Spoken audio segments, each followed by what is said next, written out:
Today's guest is Zach Fowler. Zach is from Lynn, Missouri. I've known Zach for probably at least the last 3 years. We've met at the Jujitsu gym we both train at. Zach tells me and Kyle what it was like growing up in Missouri, how he moved around after high school and college, how he ended up in Bozeman, just some history and about his jiu-jitsu, how he got so into it and how he got so good at it, moving down to Austin to train for a while, and then moving back here to Bozeman just recently. Enjoy. We're going. Zach, tell us all where you're from. All right, I'm from Lynn, Missouri. Lynn, Missouri. Lynn, Missouri, Linn. 2 N's. They threw the double N in there. Yeah, Cool. Sure does. What can you tell us about Lynn? Small town, population of like probably 1,000. It's probably grown since then. My dad was the county sheriff, so that was interesting for 20 years. We grew up like in a house. We had probably 3 acres, I think. We were next to like 1,000-acre cattle farm, so that was pretty cool. Worked over there quite a bit. And then the guy that owned the cattle farm was the local judge. And then my dad was the local sheriff. So if that tells you anything Sounds about like a lot the of county. like a lot of corruption. I was going to say, dude, there's some stories going on there. Yeah, for sure. For sure. I'm telling you, I know who was making the rules between your dad and the judge next door. And to top it off, the judge's wife was head of the local newspaper. So Oh, yeah. So only the right stories got out and the Yeah. wrong stories that nobody even knew about them. exactly. That's probably a nice little arrangement. And you have what? One sister? One sister. She's 9 years older than me.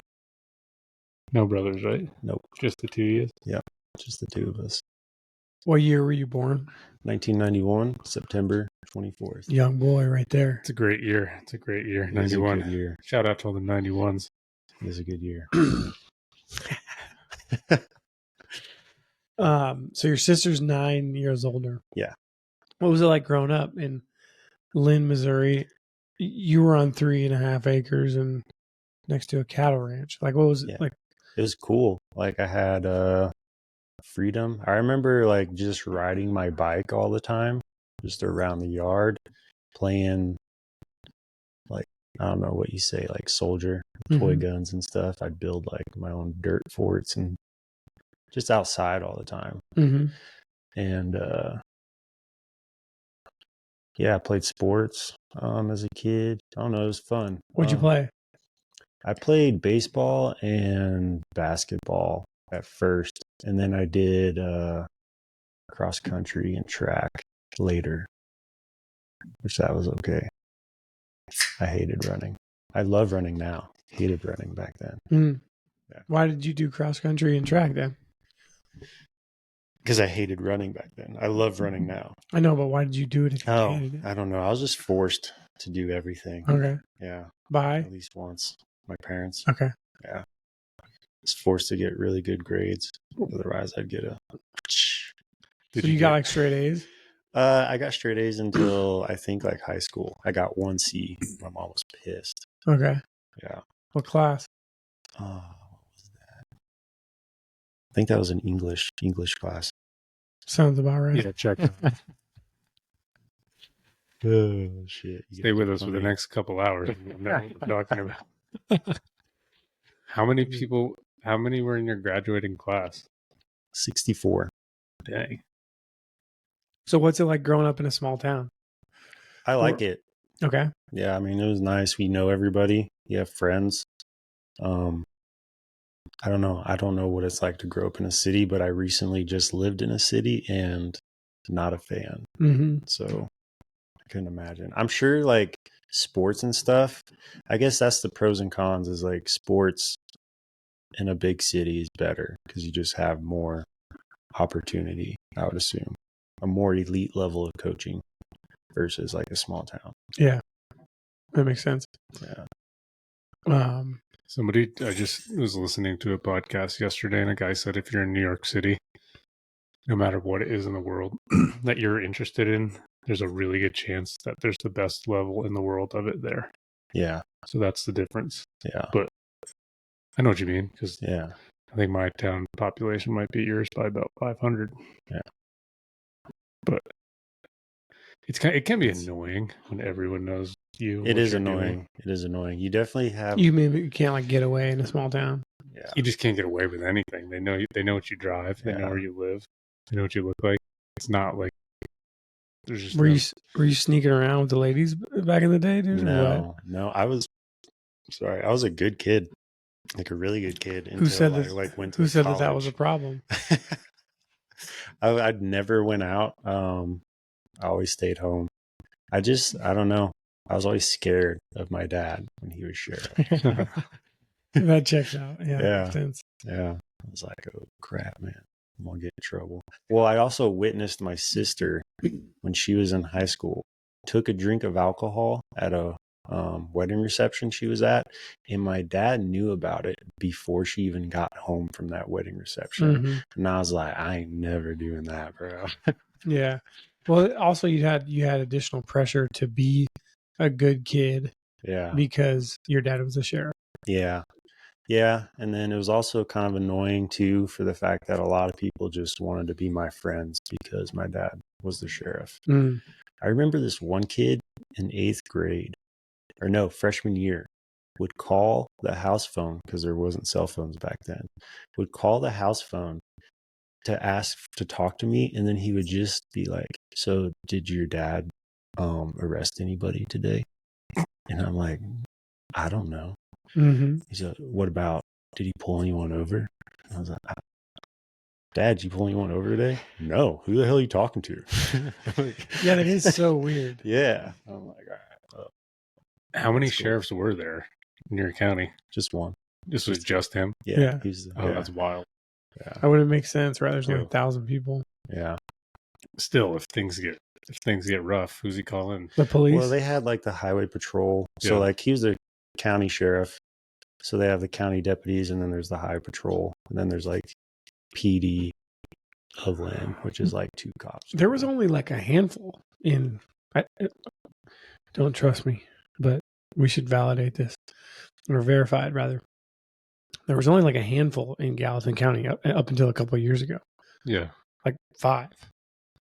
But it's crazy because Gallatin County goes all the way to Big Sky. Yeah. That's just a lot of It's a lot of land ground to cover. Yeah. So Yeah. like what I mean by that was like, what are those guys going to do? They're all spread out anyway. Yeah. So anyway, Yeah. And you got grizzly bears and moose up here to deal with. Yeah. yeah.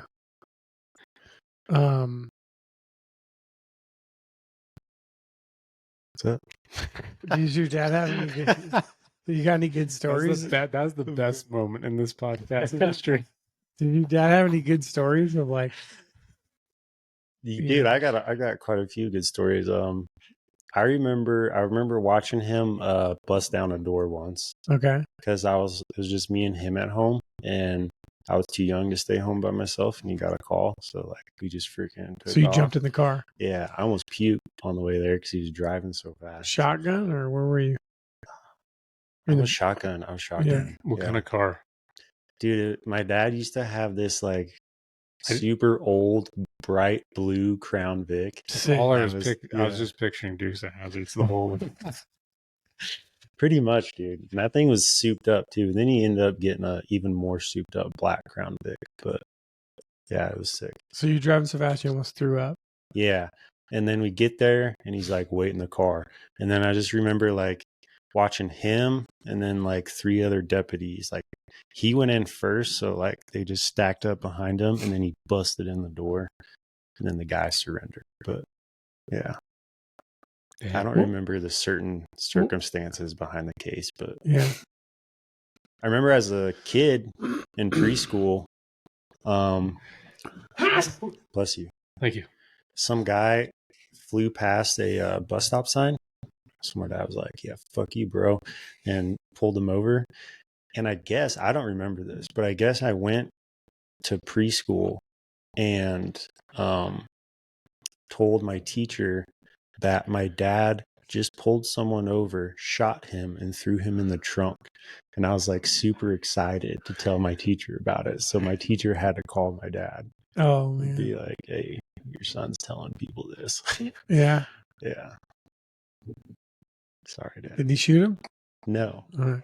Did he ever shoot anyone? Had he been shot at? Yeah.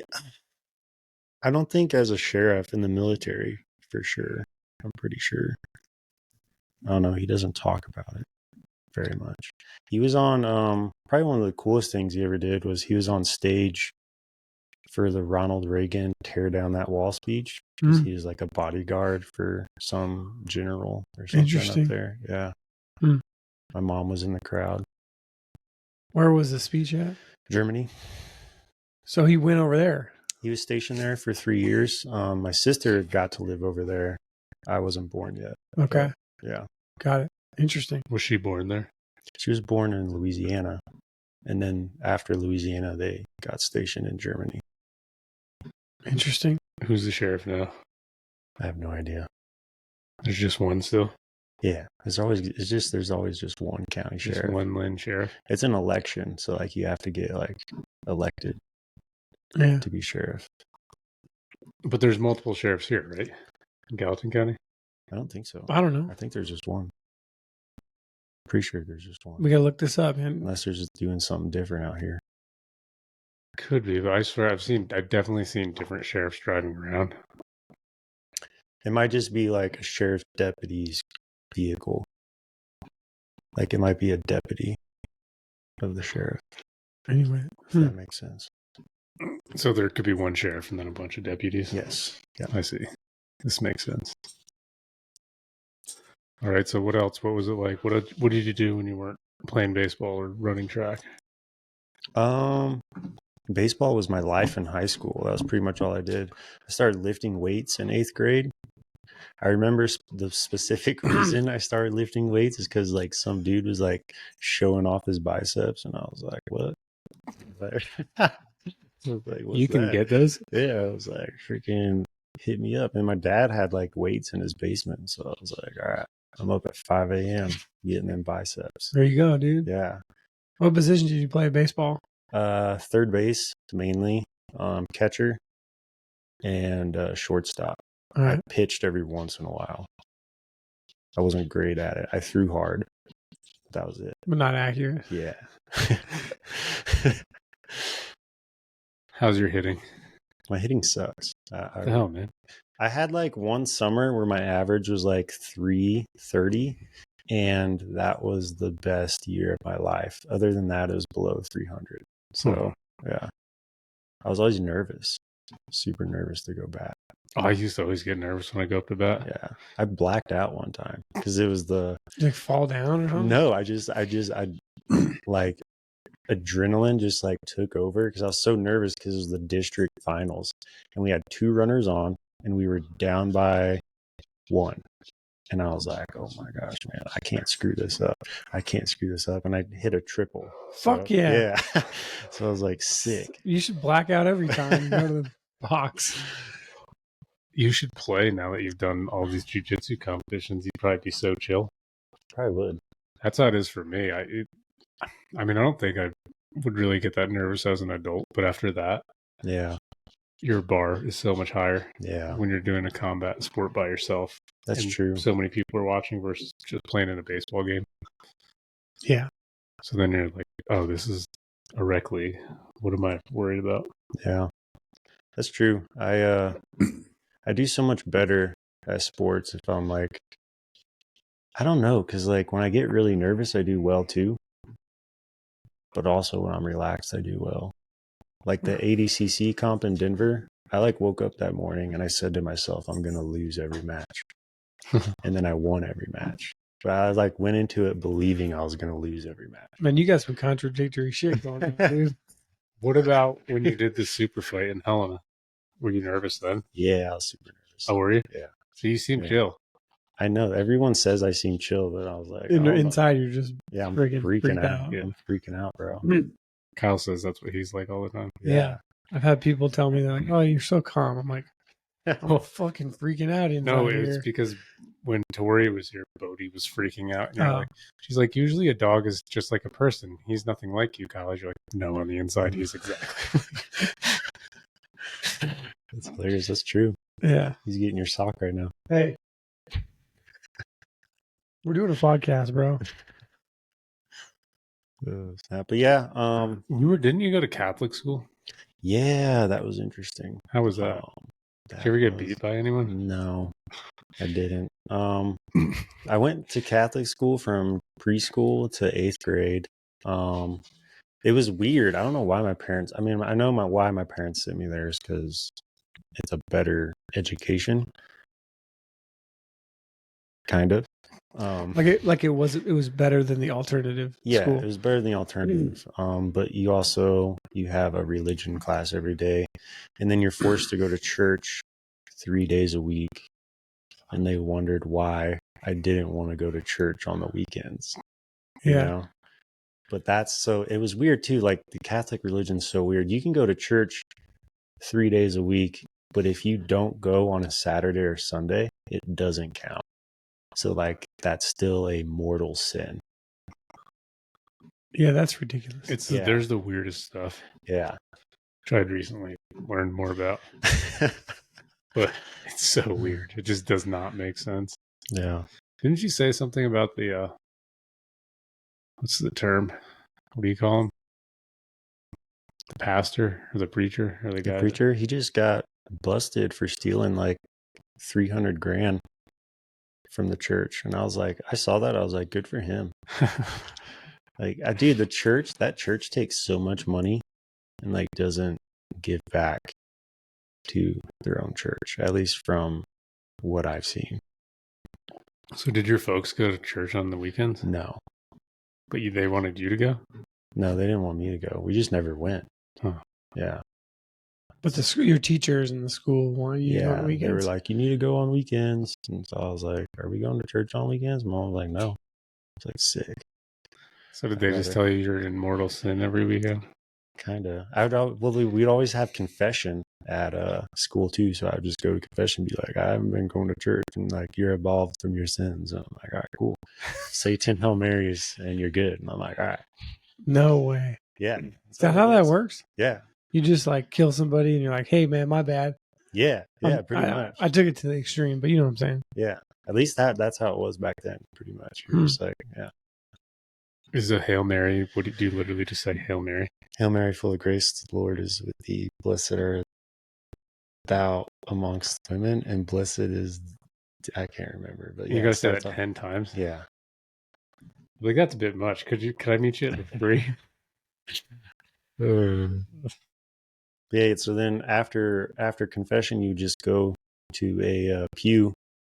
The priest would tell you, and then you would go to a pew, and then you would say your prayers, and then you would leave.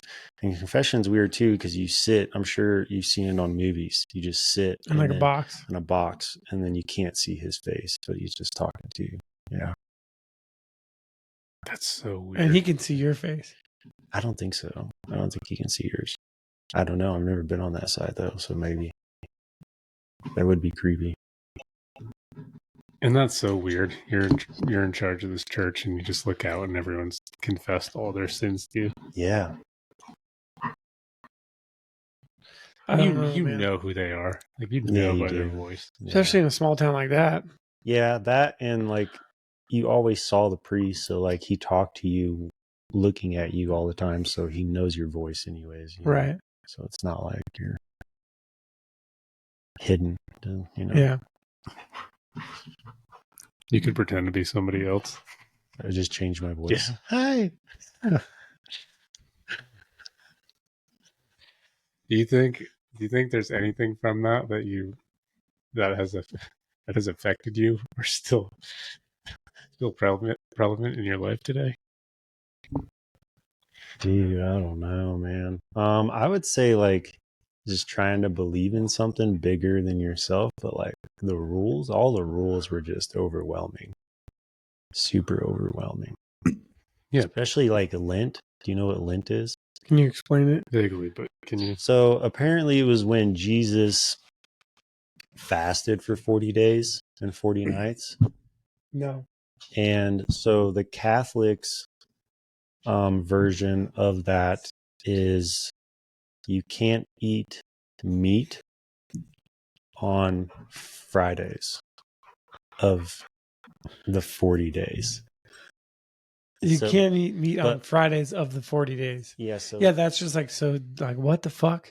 yeah, but fish, you can eat fish. So like you can't eat red meat pretty much, or like chicken, but fish is okay. So we would have like giant fish fries. Everybody would like, you know, I mean, it was probably good for the community to have the fish fries, but I feel like you could do that without being like, hey, can't eat meat. Yeah. So since your parents didn't go to church when you got home on Friday, would they be like, we're having cheeseburgers for dinner? Dude, I don't remember how long that lasted. I think they followed it a little bit for a while, but I can't remember because I remember like never following the rules for the Catholic Church.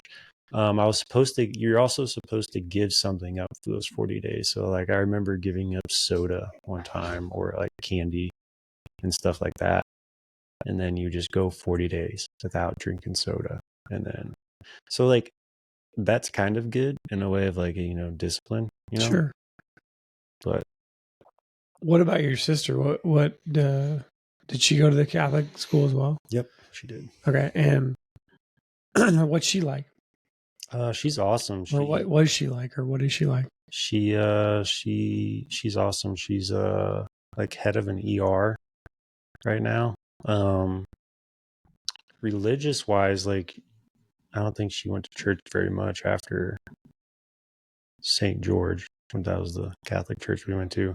But she is the mother of a 14-year-old right now.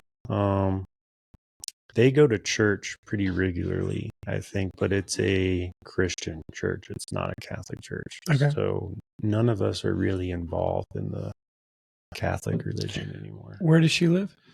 St. Joseph, actually Rushville, Missouri, which is like 20 minutes away from St. Joe, Missouri. I gotta look on a map. Yeah, it's like hour north of Kansas City. Okay. Yeah, it's right on the border of Kansas. Got it. Do you know some people that are Catholic? It's where Eminem was born. That's all you need to know. Wow. Yeah. All right. That actually explains so much. I get some Eminem vibes from you. Do you? I grew up on Eminem, dude. He's the shit. Can you cuss on this podcast? Sure. Is that a thing? Uh-huh. No, actually, we're going to have to edit that out now. Can you do beep? Do you know? Yeah, there are some people that are Catholic that still call themselves Christian. Yeah. I don't know the rules. I would probably align with more Christian than Catholic. I think Catholic's just the rules that you have. Just like we had to wear uniforms at school. Had to be navy blue or white polo with khaki shorts or pants.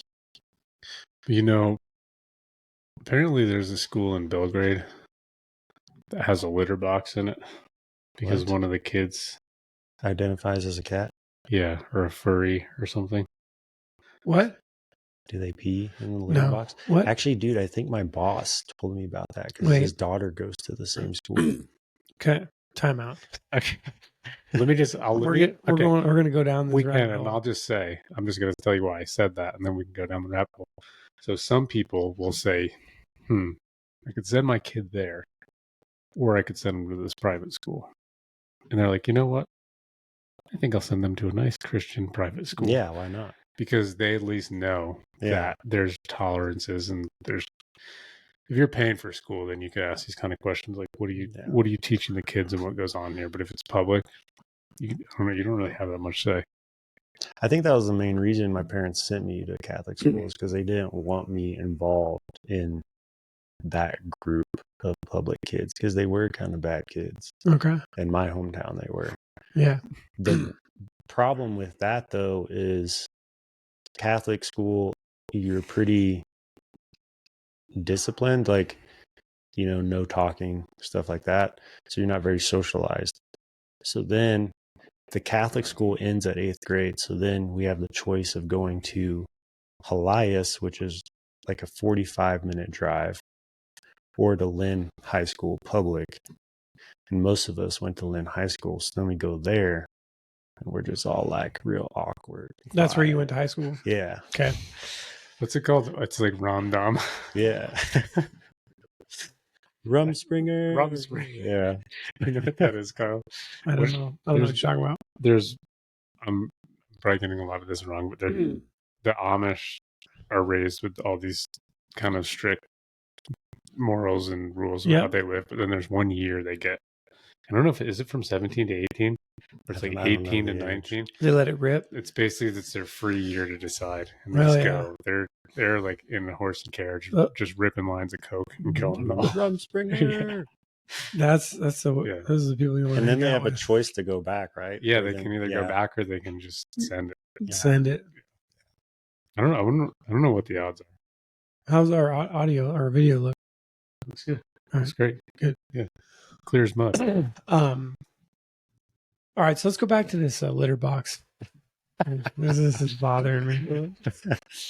There's a litter box at this public school in Belgrade, Montana. Allegedly, yeah. Allegedly.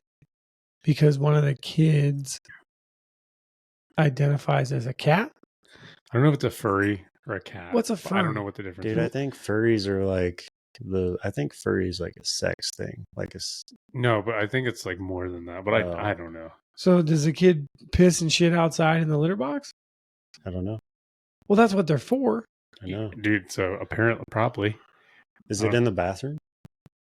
I don't know. I would hope it'd be in the bathroom, at least. I wonder if it buries its poop like a cat does with the litter. You're calling it an it now. Yeah, well, we're confused too. I'm going to look this up. That's weird. Yeah. So anyway. Because like male or females, they just use the regular bathroom. So like having a litter box would be real out there. Yeah, well, I just know because I was talking to my sister about this stuff because they've got young kids and their neighbors have young kids and they're about to send them to school and they're like, what do we do? Yeah. Is that where we want our, because there's just weird stuff going on that people, you don't know what kids are getting taught or told these days. And that's kind of weird. Yeah. So I could see why some people would be like, you know what? You can go to a Catholic school or private school. Yeah. Okay. Anyway. I think there's some pretty cool ones around here that do like a lot of outdoor stuff and get the kids doing like camping like trips. Like the country day schools. Yeah. We did camping at my Catholic school. It was pretty cool. I remember crying though because I got homesick. I cried a lot when I was a kid. So checks out. Yeah. Okay, so when you transitioned to the regular public high school, what was that like? It was weird. It was weird at first. What was weird? Just like the ability to like socialize. You mean you were weird? All of us were weird. I was not. Like, I was weird, but all of us were weird. Yeah, but what I'm saying is all the kids who were coming from the Catholic school. Yeah. Yeah. So the other kids that were from the public school were not like, weird. No, they were just freaking talking. What up, dude? And they were just like looking at us like, what's up? They're like, what's up with these guys? Why are they so weird? Yeah. How many were in your 8th grade class your last year? I don't know. Not over 30. Okay. I'd say. And then how many were in your 9th grade class when you got to public school? Like 60 something. Yeah. When you got to public school, were you like, what's up with these fucking chicks, dude? No, I was scared, bro. What? I was terrified. Yeah, but you could you still had eyes. I guess, yeah. Like, and you'd be like, whoa, check that out. You'd also probably been told that you're not supposed to do anything with women or anything. You're not supposed to masturbate either. Yeah. That's a sin. Dang. Be a tough one. Yeah. Especially at that age, bro. That's what I'm saying. Testosterone. You're getting all fired up. Yeah. When we had my sister Becky on the podcast, because we were all homeschooled. Yeah. Everyone went to public school except me. Oh, wow. But Becky, on her first day, I think it was 6th grade or 7th grade. We haven't had Becky on the podcast. I know, but we're going to. Okay. So she can tell this story. She threw up on her desk because she was so nervous. I would be too. That's terrifying. Yeah, when you're just not used to it. Yeah. Yeah. So if you think about what you went through, hers was probably like A lot 10x. worse. Yeah. It got better after freshman year, especially sports. So like I was involved in baseball for sure. And that made me get friends. Yeah. Because I was good. I remember starting varsity my freshman year. I took this senior spot. He was mad, and I think he was on steroids too. But No, he would have been mad because he was on And steroids. they were good Missouri steroids. yeah, They were Not like, these new, they were not like, these new synthetic ones. they were Right. giving them to horses and shit. Yeah. This was the same stuff they gave their chickens to make them grow, and he just started Exactly. taking some of them. It's so interesting. You think about that, like a 17-year-old kid taking steroids. he You looked know? like on steroids. I mean, we never knew, but we all assumed that he was on Yeah, steroids. playing third base. Because he was like super short. No offense to you guys, but Come on, bro. oh, but super short, and like I don't know, he just was just like huge, man. And I was like, how do you get that way? It wouldn't be the first person you accused of being on steroids. I didn't accuse you. I just told everyone that you were, and it caught on. Zach told this young man that trains at our gym that I was on steroids, and then like 9 months later, he's like, Tim, I didn't know you're not on steroids. I'm like, all right. He's like, well, Zach told me you were, so I just thought you always were. I think He's like, he told me that like 9 months ago. I'm like, oh, all right. He's like, but you're not? I'm like, no, man, I'm not on steroids to train at a adult yeah, like jujitsu gym for a hobby. Right. But he's like, oh, yeah, that makes sense. And I'm like, good. I think he asked me about it when he came to visit. That's what he- Austin. that's what yeah, he's doing. I was like, bro, Tim's not on steroids. He's like, what? I was like, I was just joking, dude. That's hilarious.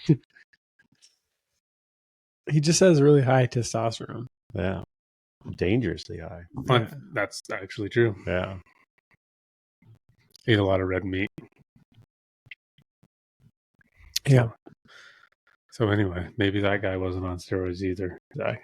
I doubt it, dude. He had more things going on with him than just like being jacked. He was like emotional and had the roid rage going on. So Nice. yeah, So I don't even have any road rage. I'm very chill. Except for like in traffic the last week. Yeah. Has it been bad? Has it been worse than normal? Tim's has. Oh, Well, my road rage has. oh, That's for another day. Tim got out of the car on the side of the road. What? No, I was trying to pull over because this guy. Anyway, we don't need to talk about it. I want to talk about He it. was just like, I was driving up a 2-lane road that was one way, and there's one of those big grizzly security trucks stopped. So I'm like slowly coming around, and then I get up past where I could see, and there's people crossing the road, but I couldn't see them because they were behind it. Yeah. So I slammed my brakes. It's fine. I had to stop quick, but the people keep going, and this guy's sitting at the intersection there, and he starts throwing his arm out, screaming at me. He's like pointing him in. I'm like, and he's like saying something. I'm like looking for a spot to pull over. I'm gonna get out, and I don't know why this guy just had me fired. I'm like, because he's like accusing me of almost murdering these people that were crossing the street, but I couldn't see him. Jesus. So I was gonna ask this guy if he just wanted to get out and talk about it. My God. You would not do well in Austin. Yeah, I don't know where that came from though, because usually I don't. When something like that happens, I'm like, whatever. Yeah, it was your adrenaline I was fired up. I was ready to throw that guy around. Probably hadn't rolled in a few days or something. Yeah. I All did right. notice that. Yeah. Yeah. All right. So where are we? You transitioned to public school. Did you play baseball on the Catholic school too? So they didn't have baseball, but they had like a summer team, I guess, where we would play. I played basketball for the Catholic high school, and then I ran track. I think, yeah, that was pretty much it. We were forced to do choir. We were forced to learn one music instrument, which I ain't mad about. I mean, that was What'd you learn? the flute, I think. Oh. Oh, Yeah.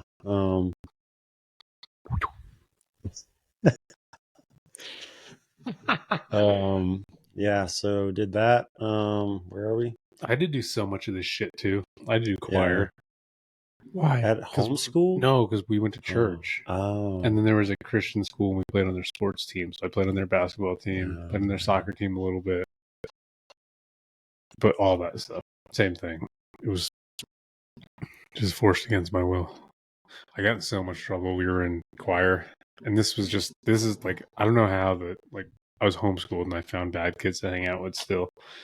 So this is the kind of stuff we do. But I'm in choir one day and we all do our song and then we all go sit down. And it's all the metal folding chairs. And the kid next to me goes to sit down and I slide his chair back behind him. Oh, wow. So I get like called out in front of the entire choir. That's mean. Well, you know how many times like that happened to me? Yeah. I was I was bullied. So hurt people. yeah. So I just started bullying people. I was hurt. All right. That's funny. All right. Yeah. So you're in high school. In high school, my freshman year, I played baseball and basketball. Played basketball came first, then baseball came, and I got started varsity in baseball, so I just quit basketball. I was like, I'm putting all of my time into baseball, and then that's what I did for the rest of my high school, just baseball. Nice. So did you ever come out of your shell and get a girlfriend in high school or no? Yeah, I did. Yeah. Not very successful ones. Yeah, they were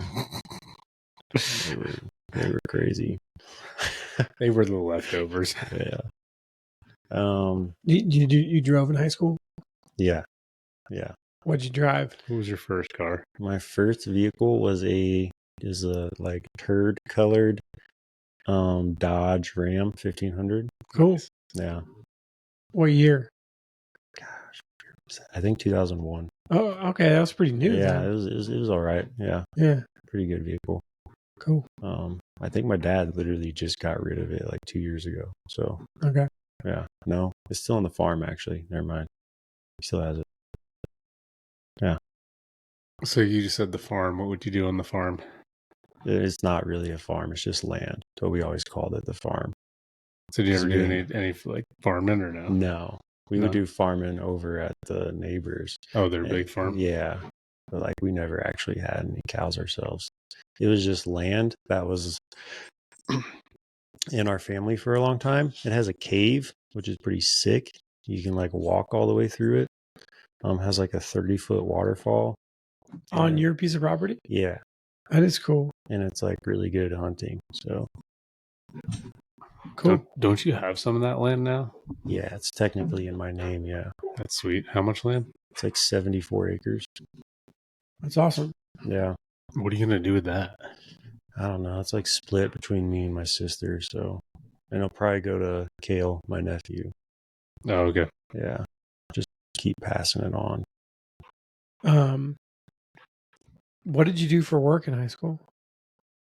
Or did you work in high school? Dude, I don't think I worked. I don't think I had technically my very first official job was, I think my senior year in high school, I was a grocery store. Okay. Started at the local grocery store. Doing bags and stocking shelves? Yeah. Yeah. And we carried people's groceries out. Yeah.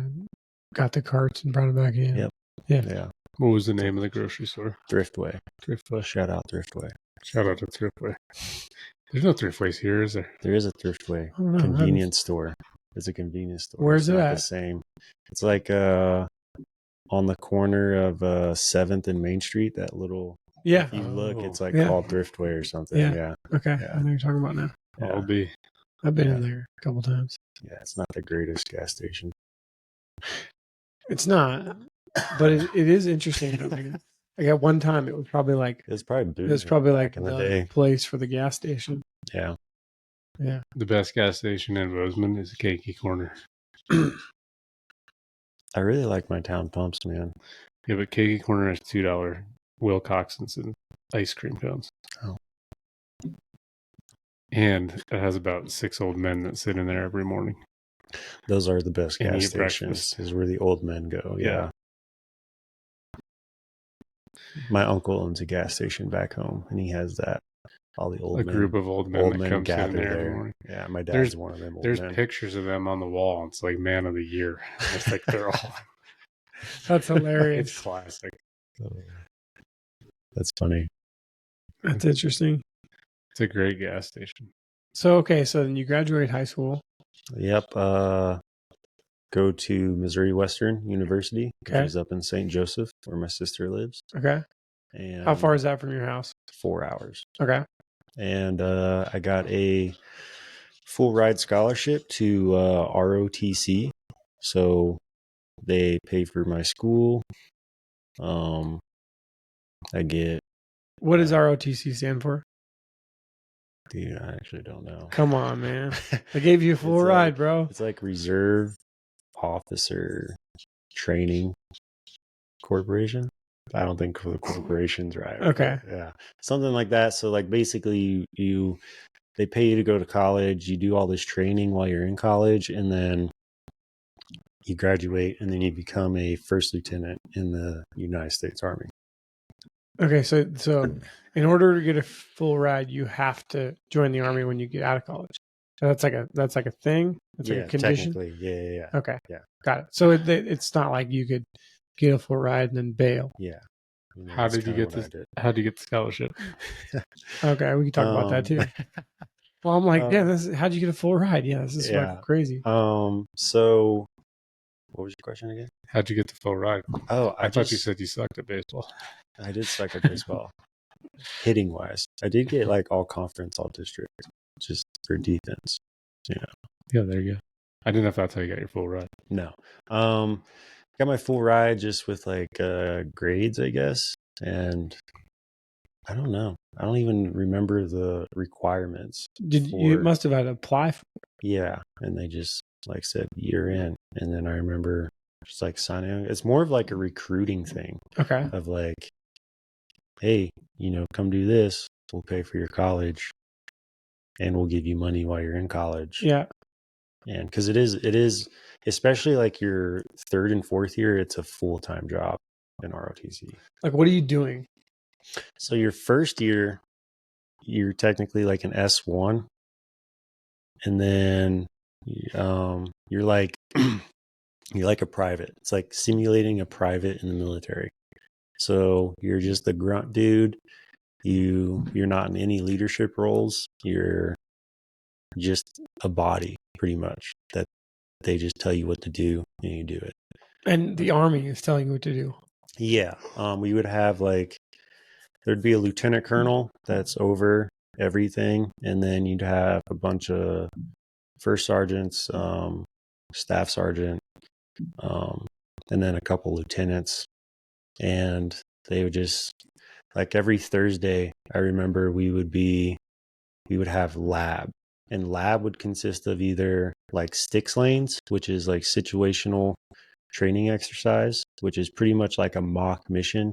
It would either be like ambush, recon, or I forgot the other one. Where are you guys doing this shit? Outside, inside? It's on campus. Like campus owned like a bunch of like wooded area. Okay. We would just do it on, yeah. And on the university's campus. Yeah.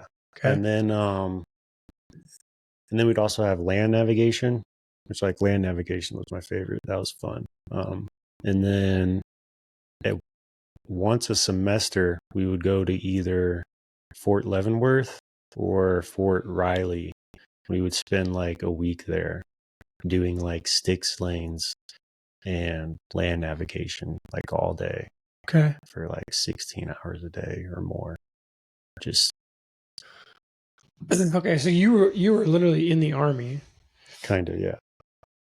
Well, okay, so like, were you technically in the Army? I got an update. Reserve Officer Training Corps. Officers. That's pretty close. Okay, yeah. That's pretty close. So you were in the Army Reserve. Yeah, I guess technically. And that's like in between. So what I'm curious about is like how that's like the B team. Yeah, kind of. Pretty much, yeah. How do you? So like, what happens when you have a class on Tuesday at like 11 in the morning? What do you mean? Well, so like you're like doing all this shit, and you're like, oh, later, guys, I gotta go to class, and they're like, what the fuck? Yeah, so it was like like it was on campus too, like their office. So ROTC couldn't interfere with your educational Okay. like classes. Okay. Yeah. Unless you like went on like a trip or something, like we would go to Sticks Lanes, or not Sticks Lanes, but like field exercises in Fort Leavenworth, like 1 week in a semester. And we would all make sure our professors knew, Yeah. Okay. you know, stuff like that. Second year is like a little bit more, you get like a little bit more responsibility. The third year is like your full responsibility. Like you're in charge of your squad or you're in charge of your platoon. You're being graded. How many people were in your squad or platoon? Dude, I would say 100. So like you were in charge of 100 other dudes? So no, so like our platoon was made up of like 3 or 4 different schools. Okay. And they would kind of do their own thing. We would do our own thing. But then on Thursdays we would all come together. But we would all be separated by school. Okay. And we would kind of like compete with each other Okay. a lot. Yeah. But yeah. And then yeah, we'd be in charge. The S4s would always be grading us on like our ability to lead and stuff. And it's all like a build up to this thing called LDAC, which is Leadership Development Assessment Course. I remember that. And that was in Washington, Fort Lewis at the time. Washington, D.C.? Nope, Washington State. Okay. Yeah, Fort Lewis. I think it's Fort Lewis. Is that Fort Lewis? Okay, so like all the way across the country. Yeah. And we would all get a plane ticket. Like it would be all summer long, but we would have our scheduled days there, and it would be 30 days. So I'd have like my plane ticket. I'm going this time, and I'd be in a platoon where like it's all cadets from other schools. We don't know anybody. We don't know each other, and it's like they call it like a mock deployment. Okay. Yeah. Yeah. And we would pretty much simulate getting deployed, and we would get graded on our leadership. Sure. We get graded on how well we do at land nav and all that crap. Yeah. PT test. Within a group of people that are totally random to you. Yeah. Yeah. Gas. We had to go through a gas chamber. That was cool. Was it? Dude, not really, but I was going to say, yeah, probably not that cool. I remember like you had to take your mask off, and then the dude was like, you got to tell me your phone number or something, your date of birth. And I was just like, yeah, that was miserable. Yeah. Yeah. Phone number, date of birth, and then put your mask back on. No, then you just exit the tent. Okay. Yeah. There's ROTC here, isn't there? Yeah. Yeah. So don't those guys train at the gym sometimes? I think so. I think that Daniel kid. Did you guys have any combat stuff you did or no? Not really. No. Actually, my first introduction into Jujitsu was because of an ROTC. One of my best friends at ROTC, he did Jujitsu. And every day after PT, he would be like, hey, dude, do you want to go roll? And I'm like, sure. And he would just like beat me up. And I'm like, what is this thing? You know?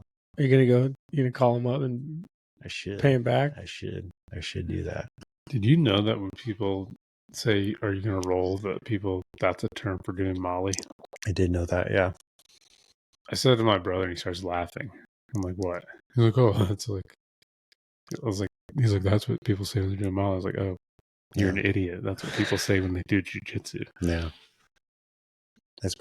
People are probably more common to the Molly thing. Yeah, I'm sure there's jiu-jitsu. A lot more people that do Molly than jiu-jitsu. Even now, even though it's popular now, it's pretty in the single-digit percentiles. Yeah. So what'd you get your degree in? Criminal justice. Oh, that's right. Mm-hmm. And I didn't graduate after 4 years. I'll tell that now. Okay. So I go through LDAC, I get I think he got graded on like S was satisfactory, E was excellent. I got a satisfactory. Okay. So it passed. And then you do your S4 year, your senior year.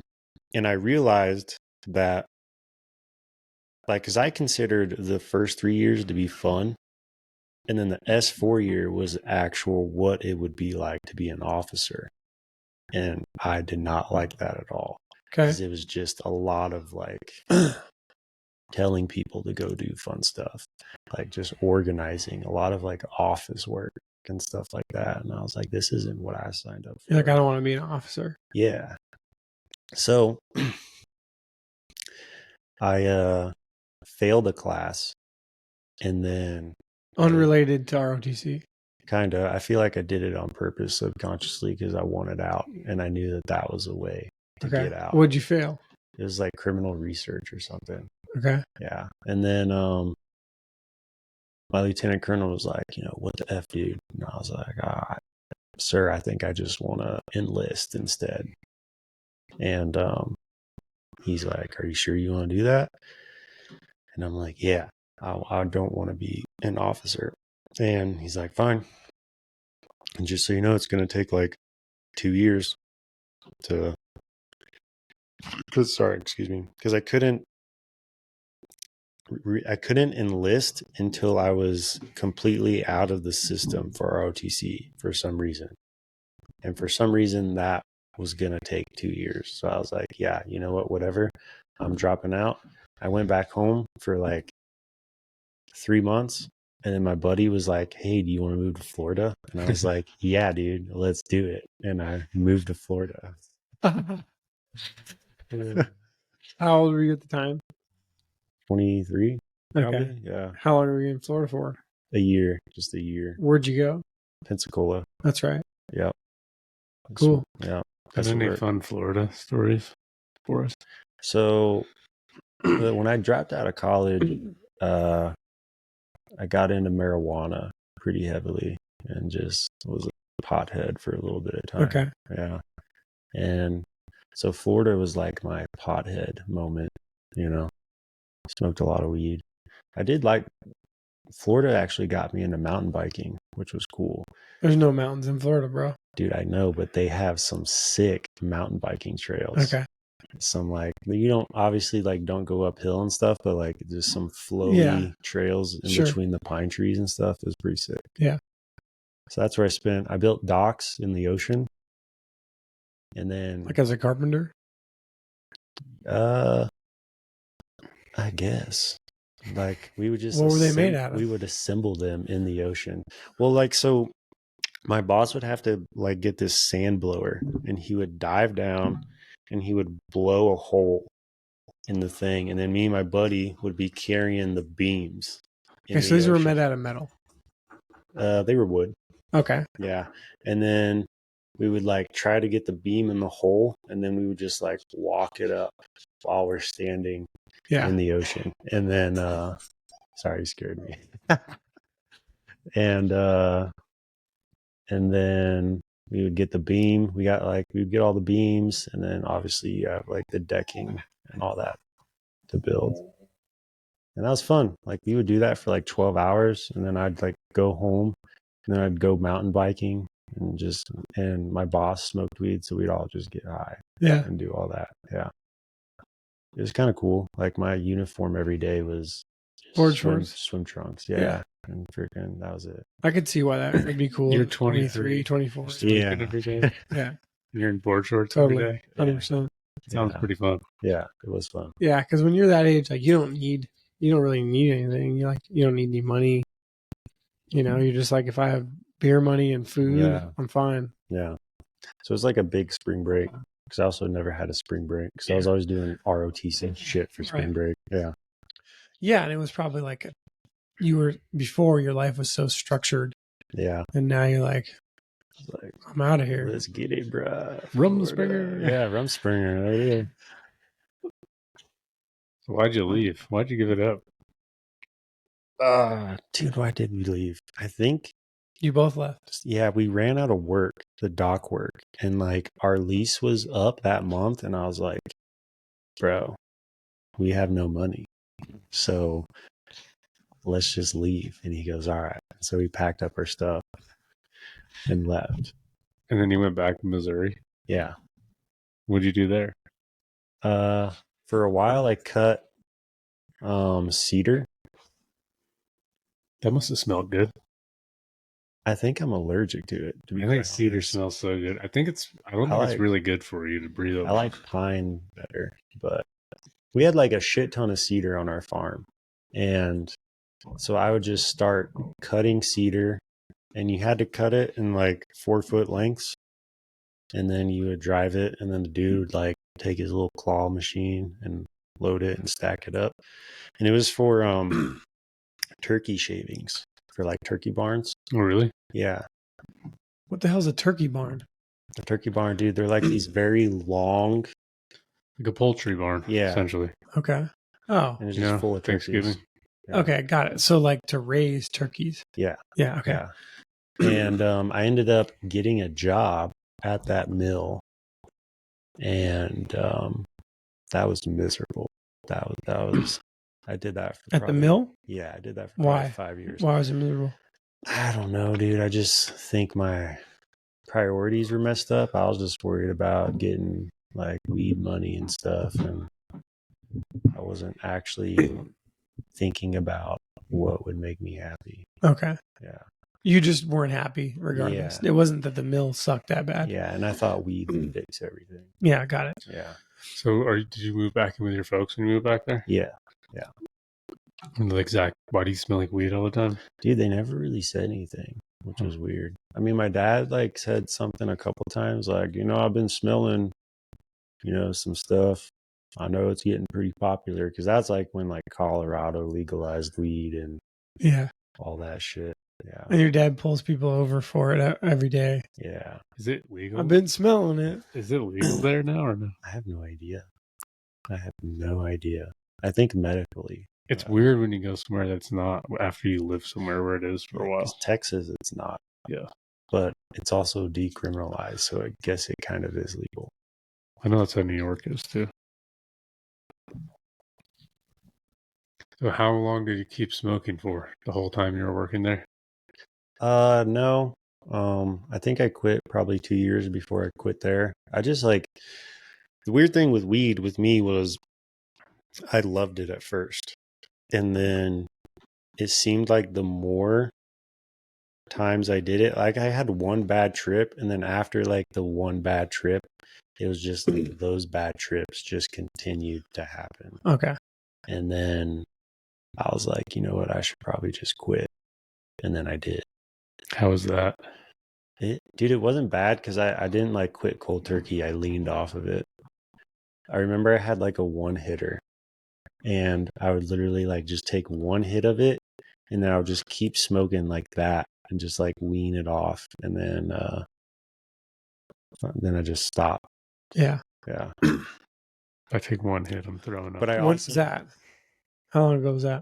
that was probably like 7 years ago, or Okay. like, yeah. But the thing is I substituted it with alcohol after that though too. So you gotta have something. yeah. This is Yeah. So then you picked up drinking. So then I picked up drinking. Kyle, think about it. If that was 7 years ago and you're 32, you're 25. Yeah. We're back at that same age again. Right on time, baby. Every person we talk to, if we're like talking about their life, it's right around like their mid-20s when something changes. Yeah. Because Yeah. that's when your frontal lobe is fully developed. Yeah. Well, Your mine probably was your prefrontal cortex. probably like delayed because of the pot use. So Kyle says his was delayed a few years. I didn't smoke any weed, and mine was like 2 years delayed. But you had to do first grade twice. I've done You it. were a super senior Takes me in long. college. Takes me super They're 2 senior. years behind. It takes me every longer to do everything in life. yeah. Just need more practice. Yeah. So then you were just boozing. It's just boozing.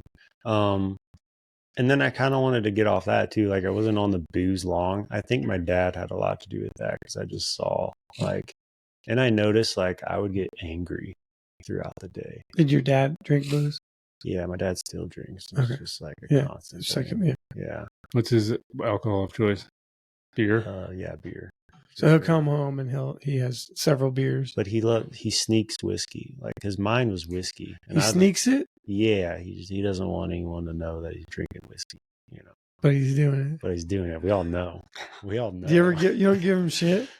Well, the thing is like he You would got to give him shit, he dude. would drink my whiskey, so I'm like, bro, I'm like, dude, like I saw you go to bed last night, and then I went to bed, and then I wake up, and my half gallon of whiskey is like half gone, you know, and I'm like, are you okay?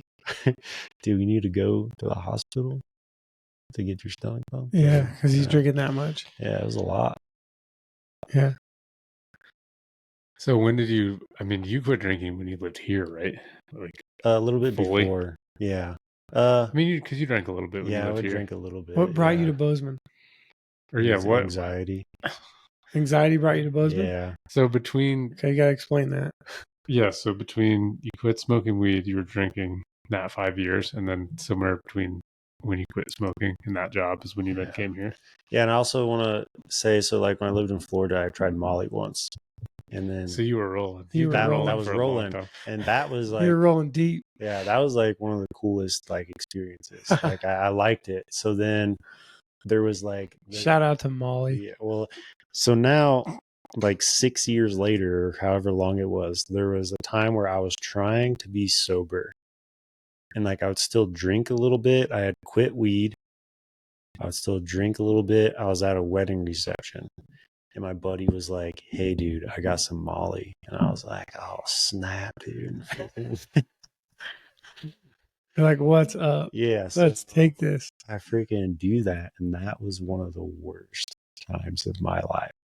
Like On it thought or I on was the way down? just on it. Okay. I thought I was dying. Like I probably I thought I was At the like, wedding reception. for sure, yeah. And I for sure was like, oh, I'm gonna freaking overdose, and my parents are gonna find me dead or something. You know, like that's what was going through my head. Oh man, you were freaking out. Yeah. Everybody else was having a great time. Yeah. So that happened, and I felt different after that. Like that kind of shook me, and I was like, yeah, dude, I'm fucking done with everything. Yeah. And then it was like 6 months later, I remember starting getting like panic attacks, and I like could not figure it out. And I would get like random like adrenaline rushes throughout the day, and I'm just like, what the fuck is happening to me? And I remember like while you're at work or whatever. where I work, dude, and then I remember like freaking trying to sleep, because I would still sleep okay, but then like at one point, dude, like the sleep was gone. I remember I did not sleep pretty much for like 3 months, I feel like. Okay. And you've quit. You're not smoking now. yeah. So I go to a You're not smoking, you're not drinking. correct. Okay. And I go to a psychologist. I was taking CBD. And there's some I was taking some weed products. yeah, so like I didn't know, because that Some just hemp products. I was rubbing that shit all over me. yeah, that had just like came out, and it was like, this is safe, Wow. But so I stopped taking that, and I mean my anxiety was still really bad. So you went to a psychologist. Went to a psychologist. They're like, you're crazy as hell, bro. Dude, I was like, I literally was like, dude, I got freaking schizophrenia. I'm bipolar. I don't know what's going on. Well, if you weren't sleeping, yeah, anybody Yeah. would be crazy if you're not sleeping. Yeah. After a handful of days of not sleeping, you start to fucking go nuts. Yeah. That was me. And so I was like, dude, I need to figure out what's going on. And he just like asked me about like all the things I've done. And he's like, I think you need to go see a psychiatrist. And I was like, I knew it. I'm fucking crazy, bro. Wait. It's like, I'm going to the loony bin for sure. Yeah. And so I go see the psychiatrist, and he literally like looks at me and was like, yeah, dude, sounds like general anxiety to me. Sounds like you need to go to sleep. Yeah, it's just like, sounds like general anxiety. He goes, I don't think you need any meds, so I'm not going to give you some. I'm going to give you a list of like supplements that like help. But like, and Actually sounds like a great doctor. dude, I love that guy. And then he was like, have you heard of Headspace? And I was like, no. So I got Headspace, started meditating, and then it like continually like got better. And then, I just was like, bro, I need to just get out of Missouri for right now. And I had visited Bozeman like 3 years prior. So I was like, I'm moving there. I applied for the job that I have now. And literally like 10 minutes later, they're like, when can you be here for an interview?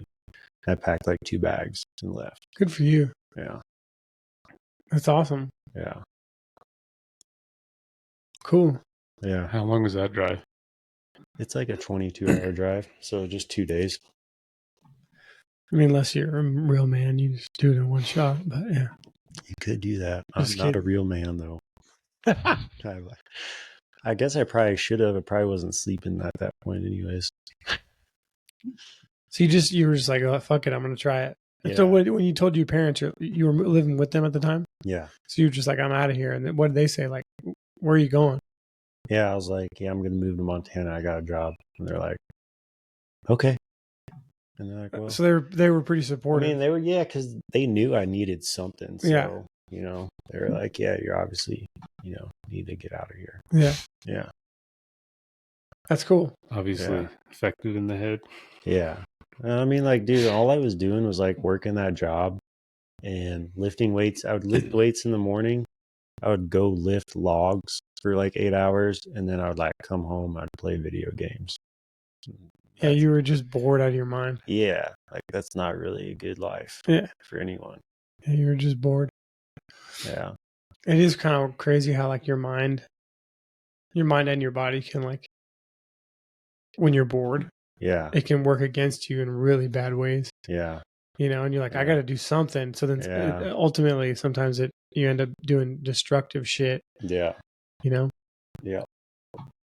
So what's the first thing you did in Bozeman? I went to work. I got a hotel room. Actually, the first thing I ever did was I pulled into the hotel I was staying at and my tire was low. So I went to Firestone and got a new tire. Okay. Well, Yeah. That's the first thing. Yeah. That's the What first thing hotel I did you did. stay in? Dude, the cheap one. I think the Motel 6. I stayed in that motel. Yeah. I didn't like now that I've lived here for a while and you have, if you don't know, you don't realize how sketchy that area of Bozeman is, which it isn't that sketchy, but it's probably as worse now as it's ever been. Yeah. Yeah. Because there's the warming shelter over there. Yeah. And there's that whole hotel that's the HRDC or whatever that's on called. Griffin, right? I think so. I don't know. What is now? Yeah. Yeah. I stayed at Super 8 my very first time in Bozeman. That's right on there too. Yeah. It's out there on 7th. Yeah, off of I don't know the name of that road, but essentially across from the gym, that road that cuts down there. Yeah. Where McDonald's is. Yeah. Yeah. I've had people call me and they'll ask about those hotels, and I'm like, I would stay somewhere else. Go to Belgrade. I'm like, honestly, go to Belgrade or stay in like the Lewis and Clark or the Sapphire Motel is even better than that. The hotel prices here are outrageous, dude. For that Motel 6, you know how much it costs a night right now? Yeah. Well, it's the time of year. Yeah, well, $200 for freaking Motel that is 6 for bro. motels too. Because it should be like $45. Yeah. Some guy told me he got a Motel 6 for $12. Really? You can get them so cheap in like the middle of nowhere. Yeah, but in the right time of year too. Now is peak season. Yeah. Yeah. Everyone's. You can still get like cheap motels like in the middle of, when I say like small towns, like when you're on the road. Like when I went to go back to Los Angeles, back in March. Yeah, it was March, like first week of March in Idaho. I think I got like a travel lodge for like $25 for the night. And I was like there for like 4 hours. I got a little bit of sleep and then just kept driving. It was perfect. Since we're talking about sleep in hotels, I went to bed at 2 this morning. Got up and went to work all day. So if I'm a little overly relaxed, that's why. Yeah, because you don't drink caffeine anymore, right? Yeah. Something's wrong with him. You drink caffeine still? Oh, yeah, dude. I'm all jacked up on that shit. I get addicted to Starbucks, bro. Just Starbucks? You know, Just Starbucks. Starbucks has essentially. Do they put cocaine in there? No, they have way more caffeine. I was gonna say, there's something in there, dude. It's like I had McDonald's a few weeks ago. I said at McDonald's, I had like 2 chicken nuggets. Yeah. Dude, something's in there. Yeah, They're for so sure. good. For And you're sure. like, dude, what the Especially if you don't have it for a while. there's like sugar in them, dude. Yeah, for sure. I don't know what going it to, is. if They're I'm so going to good. McDonald's, I'm having 2 or 3 Big Macs. Yeah. 2 chicken nuggets. I love Starbucks, dude. Yeah, I think Starbucks is disgusting. I get their Yeah. decaf and I'm like, It's because you're not addicted, dude. it just tastes like it tastes. There's something in it. If you drink it black, It's real acidic. yeah. Starbucks is really acidic. Yeah, I get a caramel macchiato, so I don't taste any. No I wonder, taste the dude. No sugar. wonder, dude. You get dessert. You get a caffeinated dessert. It's like, this is so good. Yeah. When I was in high school, I used to get like the really big ones. They're what are they called? Ventis. Yeah, Venti. Venti Yeah. caramel macchiato. Yeah. So it's like a freaking ice cream shake, Yeah. basically, right? I feel like my anxiety comes more from the sugar than the actual caffeine that's in the drink when I drink one of those.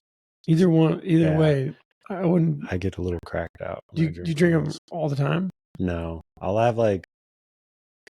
It's just 7 days a week. No, not 7 days a week. Like, it depends. Like, sometimes I'll do like 3 days in a row and then I'll be like, all right. Is there only one Starbucks in town? The one on Main Street? 2. No. Where's the two. other one? 19th. Yeah, it's right by my apartment. Right by Home Depot. Oh, yeah. Yeah, There's more City Brews though. there is. All right, so you got to Bozeman. Yeah. You started working at Simpkins, Holland. Yep. And then what?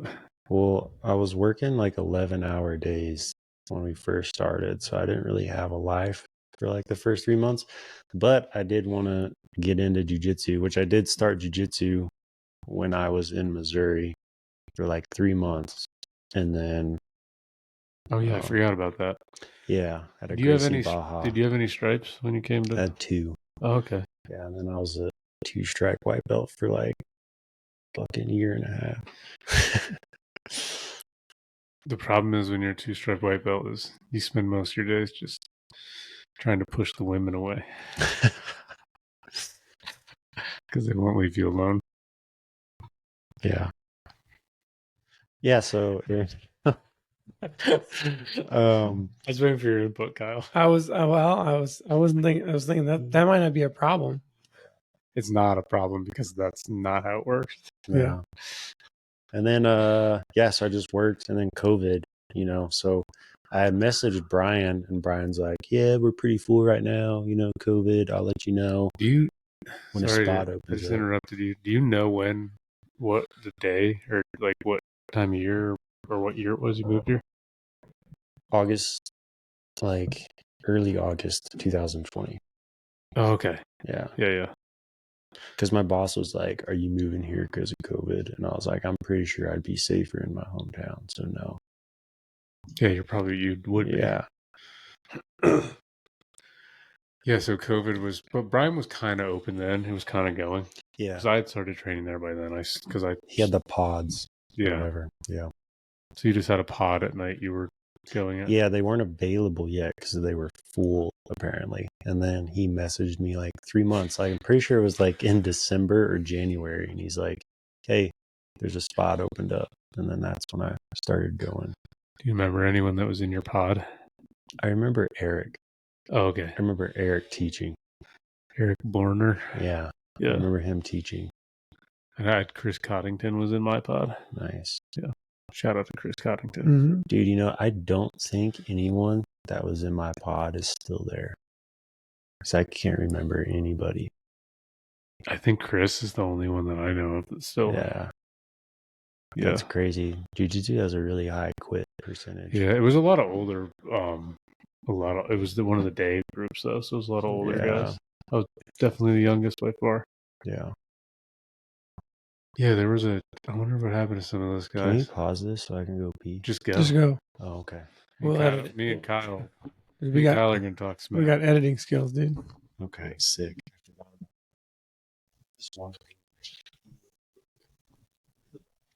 Yeah. What do you got to say for yourself, Kyle?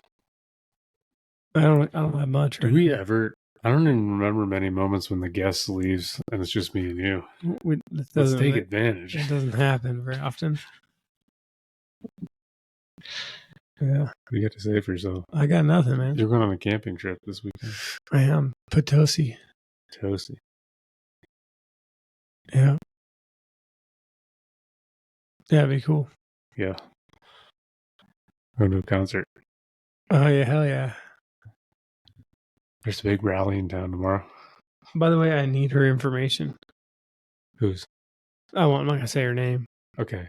But I need her information. I want to get some help with my website. Oh, that's smart. Okay. Yeah. All right. Pass it along. Maybe. After your comment the other day, I may have changed my mind. Come on.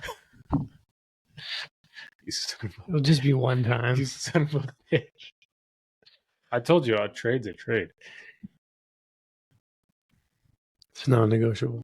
Well, it's negotiable if you'll trade. No. You don't have anything to dry my hands on in there, so you should shower. Oh, no worries, man. Yeah. Just kidding. I didn't use it. You want a towel? There's some paper towels right over there. I used my pants. We gotta edit some of that shit out. It's all good, man. Zach, this could very well be our last podcast In this place? in Kyle's house. Yeah. Kyle's been generously donated his house for the last 20 something episodes. Yeah, about 6 months. Yeah. Maybe a little longer than 6 months. So we're going to start 8 bringing, months. now that we have a private neutral area, we're going to start bringing in the real freaks. They're coming in. That's smart. Yeah. I was just staying on the street. Interview homeless people, dude. Do you That at might least be one interesting. homeless person? Yeah, it'd be interesting. If we talked to them enough before and they seemed interesting, then yeah, sure. We don't have to post it. We can just talk to them and see how it goes. But I mean, if we talked to them before we even brought them to the office and did it, just some of them, it might just be annoying. Haven't you been at the gym when homeless people come in there? Yeah. You can't get rid of it. It is a little weird. It's a problem. Yeah. Yeah, they'll probably want to stay in your studio. Yeah, so it's like we'd have to be escorting them out. So you'd have to really vibe the person out. Yeah. You just let anyone in. All right. Yeah, but we're about to pop the top off. Pop the top. Pop the top off. Pop the top. All right, so you started in your pod, and you said no one is left? Dude, I don't think so. I don't remember anybody. And then, I wasn't really like that obsessed with it. Like, I thought it was fun. And I was like, oh, yeah, this is cool. And I would go like maybe 3 times a week max for 8 months. That was pretty much what I did. Yeah. And then I never really thought I'd do a tournament. And then Ty was once like, oh, you should do one, man. Yeah. So I did a tournament and then got, I don't know, like I won a few matches and then, I don't know, for some reason I just got really addicted after 6 or 8 months. Dude, that was me. Yeah. When I won my first match, I was like, I'm doing this for the rest of my life. I'm doing this every day. Did you got all your stripes before you got your blue belt, right? Yeah. But it took forever. It took a long time, yeah. Yeah. It didn't until I was double gold. Then Brian decided to finally promote me to a blue belt. That's my 3rd stripe. Oh, wow. Yeah. Yeah, and then because you got yours when Colin did and Ty did and I did. There were some other people that got them then too, right? Wyatt, maybe. Wyatt got his with us, yeah. Yeah. Who else was? I don't remember too many other ones. Thought it was gonna fall, dude. Yeah, I don't know. Didn't Evan get his purple belt when he got our blue belt? Oh, he might have. That's possible. Yeah, so tell us about your jiu-jitsu career, Zach. It's really taken off. Not really. Not true. Yeah, I don't know. I just got like real obsessed with it. like probably unhealthy obsession.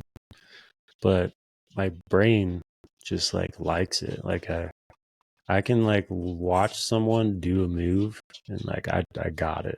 Like I don't need to drill it. I'll drill it live on someone. Do it live. Yeah. So you see We're it, going and then live. your body's like, okay, I'm going to do that now. Yeah. Yeah.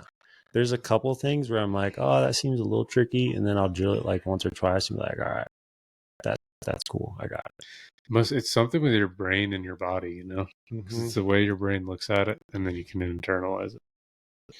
Yeah. And then, I don't know. It's a gift for sure. Because I can watch instructionals and be like, all right, I got this. Which is nice. Because when you got your blue belt, is that when you started training like crazy, or before you got it? Yeah, right before. I would say when we were doing like the testing Yeah. is when I started. And I got like a little burnt out because of the testing. But then once we got the blue belt, then I was like, yeah. So you were training like 2 classes every day. Yeah. How many days a week? 5 days a week, and then days you a go week, Saturday. and then Saturday, yeah. So you were doing like 11 classes a week. Yeah. And then on Sundays I'd be like, oh man, I should go train right now. You know. And then how long would you watch jiu-jitsu videos when you got home? So my schedule was I'd wake up at 5. I'd go to work at 6 to 4:30. Get off at 4:30. Slam like some food, whether it was like a smoothie or even freaking peanut M&Ms. I didn't care. And then I would go to class 5:30 to 8, and then get home and I would just like eat dinner, watch like B Team Jiu-Jitsu or YouTube, any Jiu-Jitsu thing, Flow Grappling. Just watch that for like probably half an hour and go to bed. And how much jiu-jitsu would you watch when you were supposed to be working? Quite a bit. Let's edit that out. I'm going back to work there on Monday. No one's gonna watch this. Yeah, that's true. But yeah, especially dude, like during winters, we'll be like just sitting in there, and we're supposed to be sweeping, but there's so much you can sweep. So I'll just pull out my phone and be like, all right, I'm gonna watch this instructional with this broom in my hand, and if I hear the you got to get a headset, bro, and then freaking sweep while the phone's. That would be smart. Yeah. I have a laptop now, so I could just set the laptop up and He's head already. watch it. All right. So then, how many gold medals have you won in grappling industries? Probably like 4 or 5, I think. And then you went to ADCC Open in Denver. Gold medal there. Gold medal there. Heel hooked everyone. And then you had a super fight. Had a super fight with a black belt. How old is he? I think he was like 28. Yeah. He's a pretty young black belt. Yeah. And then how long did you beat him? What was that? Like 40 seconds or something? Yeah. It was like a minute. Yeah. I got on his leg. I think he was a little overconfident because I was a blue belt and he was a black belt. So he thought he had it in the bag. Yeah, well, that was a good wake up for people. I think he needed it. Yeah. I think he needed it. I'm there to help. So even though there's plenty of good athletes here, though, it's when you train in a small place like this one's not that big. Yeah. And you can think I'm so good. And then, Yeah.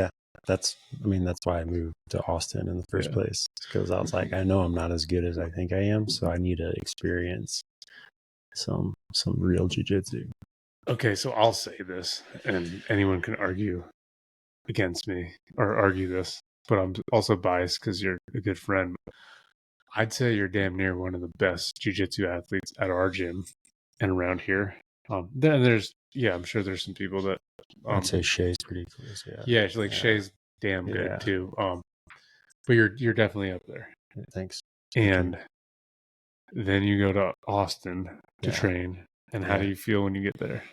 Oh, bro, I was like, dude, I'm a white belt again. Like I get fucking smashed at first, but I also feel like a lot of it was me adjusting because like I'm also very nervous. I literally like watch these guys on YouTube every day and like kind of fanboy over them, I guess. So I'm like, oh man. So it took me like a couple weeks and then I started to like do okay. Like I wasn't like the worst guy in the gym. But and then but I did notice like a lot of the stuff that I was doing at Montana MMA did not work there. And so I completely like reinvented my game and was like, okay. And then I was like, is it a style thing? Yeah, it's more of a style thing. Yeah. So like you weren't familiar with that style, so it caught you off guard. That and like the pressure of everyone there. Like didn't matter their size. It just felt like they were fucking 300 pounds. Yeah. Yeah. And Were they? No.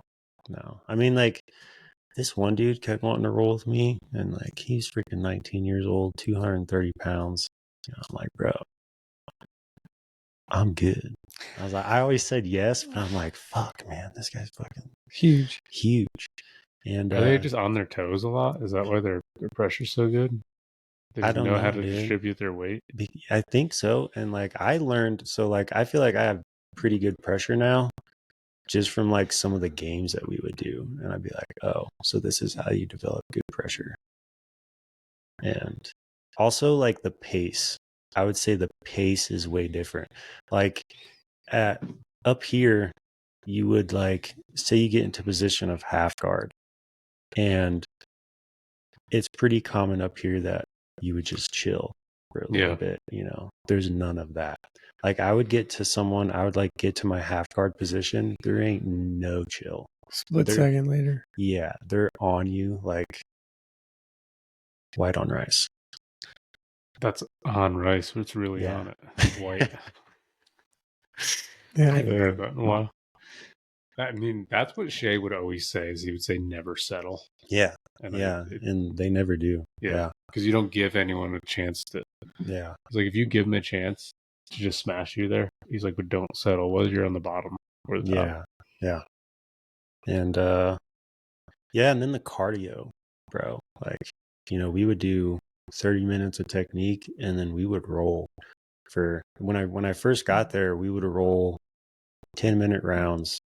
And like I would just keep rolling, dude, until like everybody kind of stopped. And sometimes I would like look up and it'd be like round 8 or something. I'm like, oh my God, I just rolled for an hour and 10 minutes. Yeah, that's a lot. I haven't done that in a while. Yeah, and I would lose probably like 8 pounds of sweat sometimes. How many times did you get tapped out? A lot, dude. I have no idea. Just so many times. Yeah, especially after. So you'd weigh yourself before class and then weigh yourself afterwards? Yeah. You lost a gallon, dude. Yeah. That's the best thing for you, though, is when you're just tapping so much. Yeah. Because I know it happens here a lot, and I don't like it. It's like I just won't get tapped so much, and I know how to defend myself, but I'm like, I'm not doing anything. Yeah. Like I'm not learning anything. I'm not progressing. I'm just I know how to survive pretty easily because you know you see things enough times, and you just And I feel like there was a lot of times where I could have like I'd be like, oh man, I ain't gonna get tapped by this guy.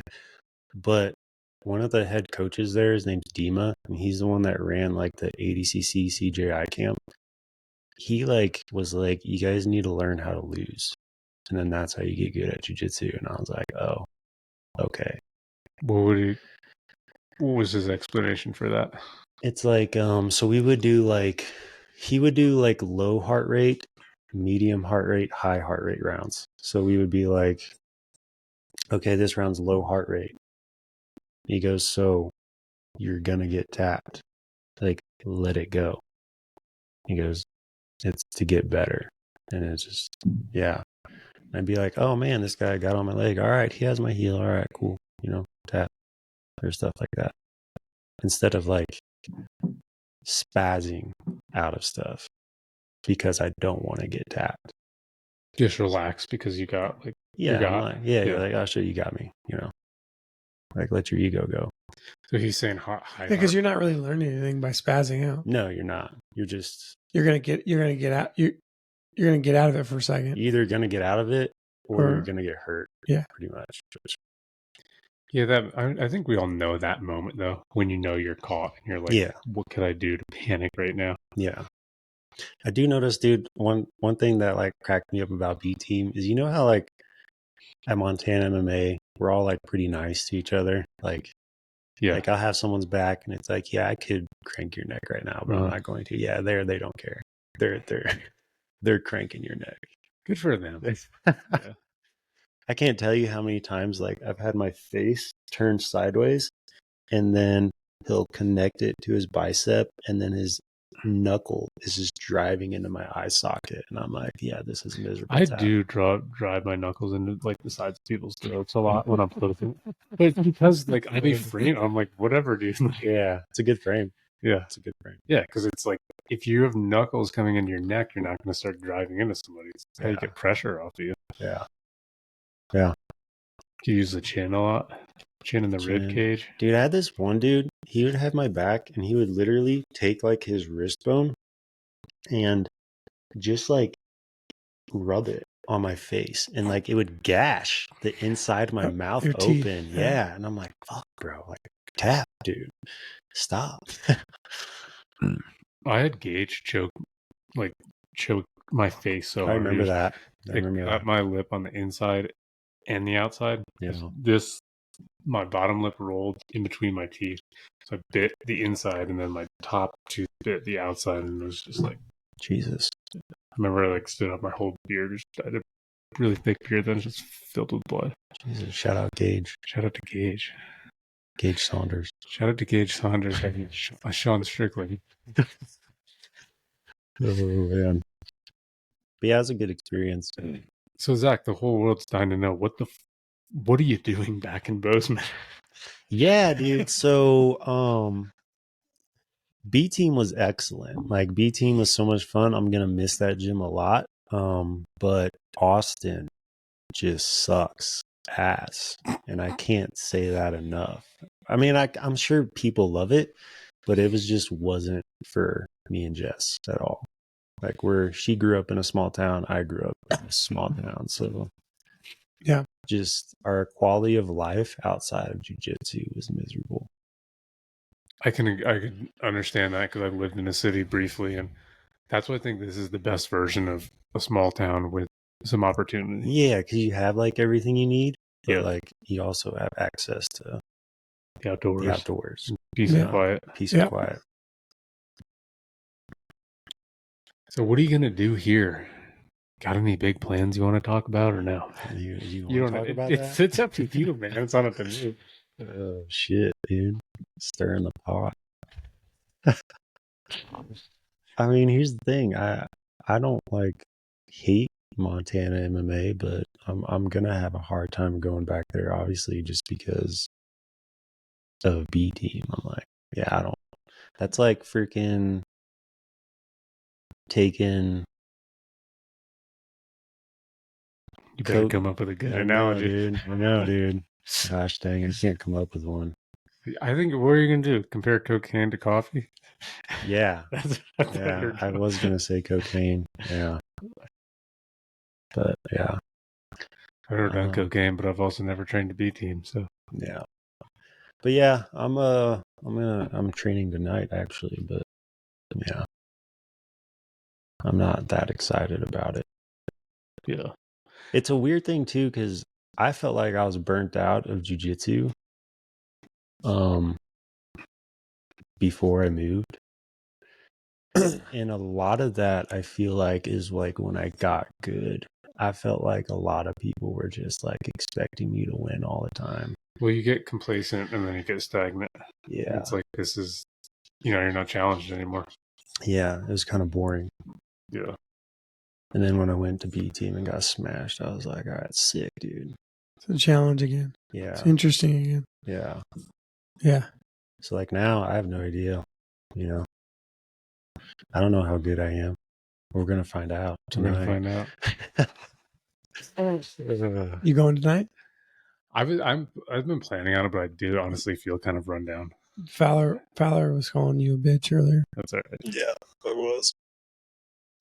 He was saying now that he's trained in Austin, he could kill you, no problem. Conrad, Yeah. listen to me. This is a big, scary world, and there's a lot of scary things out there. There's one thing I'm not scared of. Fowler. It's Zach Fowler. Shouldn't be, dude. It's just a game. Yeah. I mean, that's how I look at You it. just tap. If you Yeah. don't tap, then that's when you should be scared. I used to look at jiu-jitsu as like I guess kind of like a macho thing. Like, Yeah. I'm like, yeah, dude, I can fight. But like now it's more of like a sophisticated like game. Yeah. That's why a lot of times smart people are good at it. Yeah, because I'm just like, oh, wow, I do this move, he does this, so I do this. And then I'm going to do this, so he does this, and then I'm going to get him with this. Yeah, it's like playing chess. Yeah. Yeah. And then if you're, like you were saying, if you're smart enough to be able to see it with your mind and then make your body do it, that's Yeah. probably the biggest gap. Helps a lot. Yeah. Yeah. Because you could see it and understand it and not be able to do it. Yeah. Or you can be really athletic, but then not be able to Yeah. grasp the concept. Yeah. I have a harder time with that, honestly. You do have a hard time. I remember. I'm just very athletic and strong. Yeah. So that's like, I'll lean on that all the time. Yeah. But sometimes it'll take a while for things for me to click, but I'm like, well, you know what? I'm stronger, more athletic than you, so Yeah. it's not going to matter anyway. Squeeze your face off. So, it's annoying, but it's not a bad problem to have. Nicky Rod was really nice. I expected him to be kind of like A douche. and like Yeah. really strong, but he was very nice. Probably one of like the best coaches. He would come out before every class and give like a motivational speech. Oh, that's cool. Yeah, he'd be like, "All right, we're going to talk about the law of attraction." And I'm like, "Oh shit!" Next thing you know, we're going to be talking about the flat Earth. Yeah, and yeah, so he was cool. He was really cool. Nicky Ryan was probably the best like technical teacher, Mm-hmm. and Nicky Rod was probably the best, I'd say, coach. Like I'd want both of them in my corner. Did Craig Jones ever coach a class there? No, I only saw him once. Oh, that's so funny. Yeah, which I did get like a little anxiety when I saw him, but it was weird because we were all just sitting there, and some dude was coaching class, and then I see the dude that's coaching class like look up, and he starts smiling. And I was like, "What's he smiling at?" And then I like look, and it was like Craig Jones, and everyone was like, "Oh shit, it's Craig Jones." It's so funny that it's his gym, technically. He's like, you saw him never there once. Yeah. I think he just travels, dude, which is the life. He just travels around. Yeah. Makes crappy YouTube videos. Yeah. Makes money off of Yeah. the gym. But yeah, as far as my plans, Working on them. yeah, working on them. You and Yeah. everybody else. Yes. But yeah, I think it'll be fun if we do that. Okay. I'll leave it at that. Okay. You don't want to talk about it? No, it's up to you, man. But Um, you got to say what you're talking about or not. yeah, I just want to open up my own gym. Yeah. Someday, at least. Probably soon. Yeah, that'd be a lot of fun. Yeah. No gi only. No gi, blue belts only. Blue belts and above Blue only. belts and above. I might actually Yeah. do like 3-stripe white belt or 2-stripe Yeah. white belt. Even though we're not doing stripes.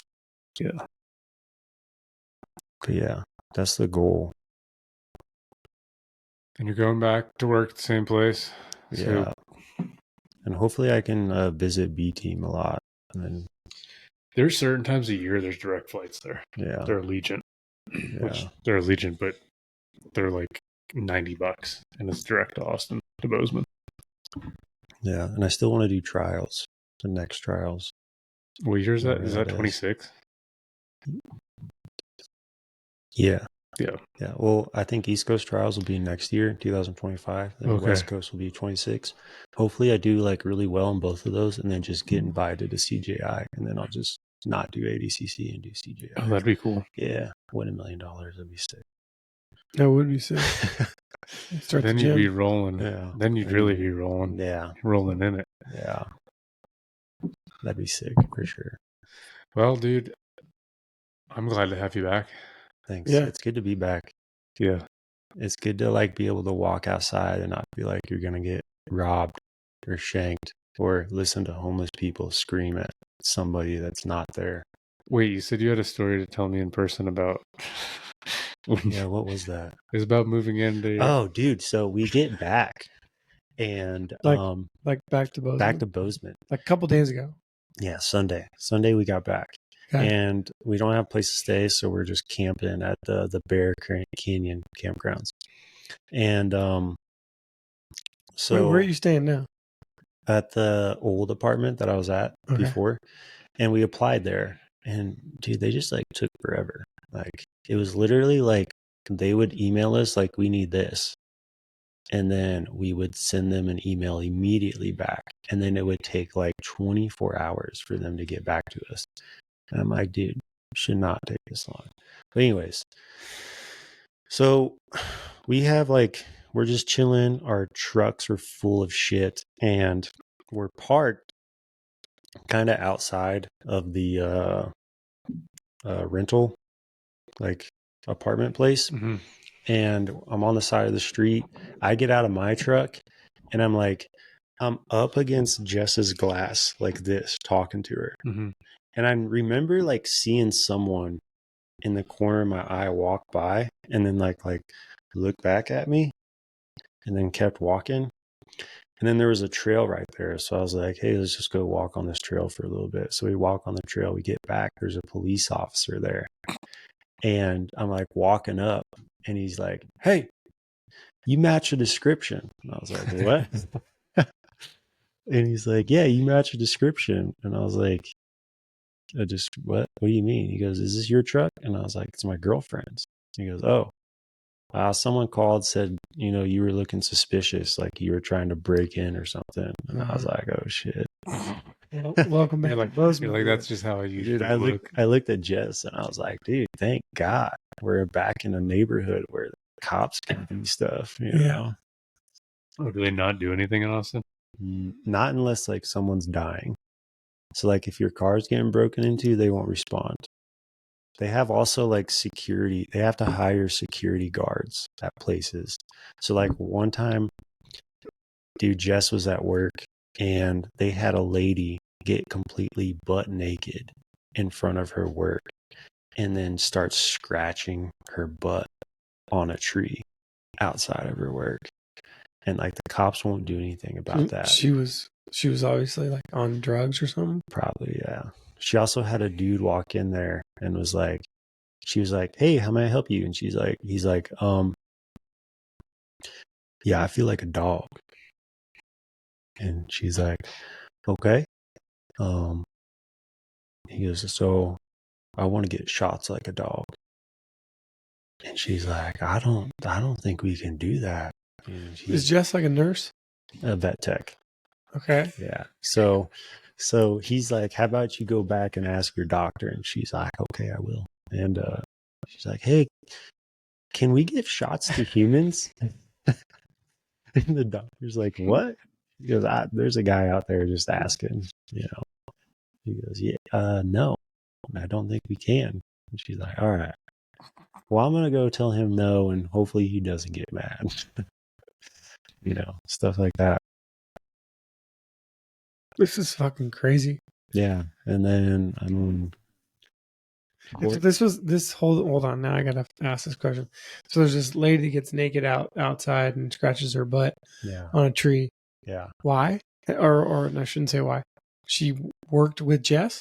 No, she was just, so her place of work was by a bus stop. And like, bus stops down there are just. So it just happened to be like by Jess's work. Yeah. Okay. Got it. But there's a lot of stuff that went on at that bus stop apparently. Yeah. And then I remember like I walked into Target one day and there's a homeless guy out there. And like I got probably from like me to that wall.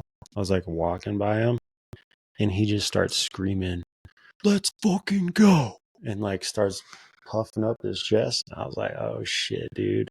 I'm gonna have to I'm about to freaking use my I'm jujitsu. gonna freaking get in a fight. And then there was a couple guys walking next to me. And then he said, after let's fucking go, he's like, you dirty fucking Mexicans. And I was like, oh shit, all right, he's not talking to me. Do we need to edit that out? No. No. So he was talking to them, Yeah. and what they do. Nothing. They didn't do absolutely nothing. They just like were on their phones and just acted like they ignored him. Hmm. And that's I what get that, pretty numb to that stuff. When yeah, that's what like everyone does down there. They just like ignore him. They ignore the crazy people. Yeah.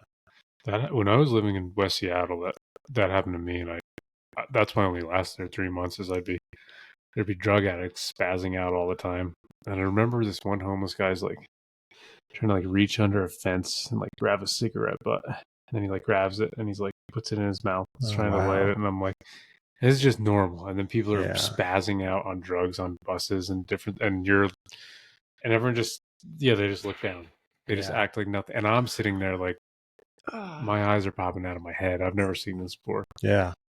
And I was like, I got to get out of here. This was a long time ago, but I was in San Francisco, and they have like a rail system, right, that you can get all around kind of the San Francisco area. It's called BART, Bay Area Rail Transit. And so it's pretty cheap. Like, you can, for like $3 or $4 or $5, you can go like 30 miles or whatever. And so I was going to visit my buddy out in Berkeley, and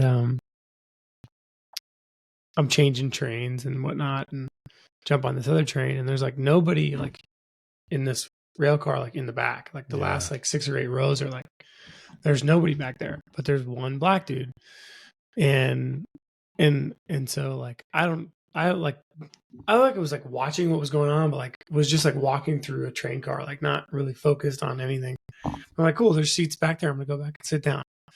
Well, there's a reason why nobody was sitting back there. Because the dude just dropped a huge fucking deuce. Oh my God. Dude. On the seat that you would sit on, right? Yeah.